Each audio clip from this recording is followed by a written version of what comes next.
You're looking at the latest configuration of the Habitat Demonstration Unit.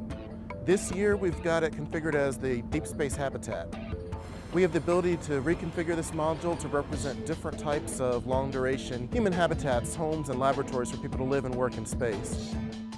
There are a number of different concepts we're looking at. We're studying going to an asteroid. We're also still have studies relating to going to the moon, or going to Mars, or to one of Mars's moons. Mars has 2 moons, of course, and we might visit those. So how we'd use the Deep Space Habitat varies a little bit between the scenarios. The Deep Space Habitat is a vehicle designed to take us from Earth orbit to a nearby asteroid. It's about a 1-year mission, so they would live and work inside that structure. You have an airlock, a laboratory module, which is the lower level of the large cylinder. Up above it is what we call the loft. It's sort of the living area. And in the back is the hygiene module. When we leave Earth, we want to do a lot of scientific activity. There are also some operations we have to take care of. We're a long way from home, and we can only bring a few things with us when we come back. So one of the key features of the lab module is a geology workstation. We want to do a lot of sample analysis of the rocks that we study there. Additionally, there is a general maintenance workstation. There's also a medical workstation. If the crew member gets sick, if the crew member gets injured, we need to do all of that treatment, as well as preventative health care. We'll also use that station to do life sciences research. Lastly, there is a telerobotics workstation. We can control the rovers, or we can control a robonaut, or any other vehicle from inside the lab module. The second module is the loft up above.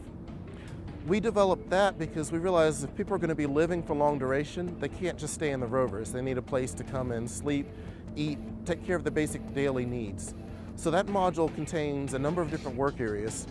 There is a workstation which they can use for their personal work activities. There is an exercise area.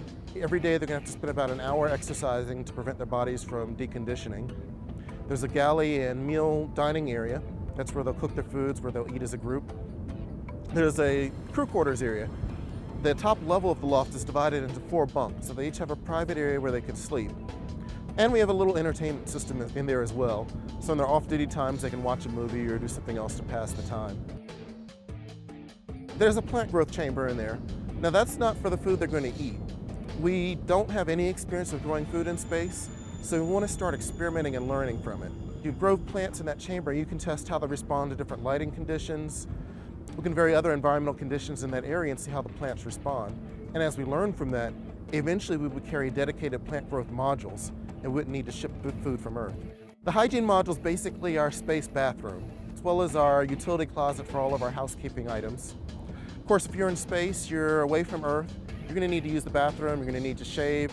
In space, you're not going to shower, but we have a full body cleansing volume.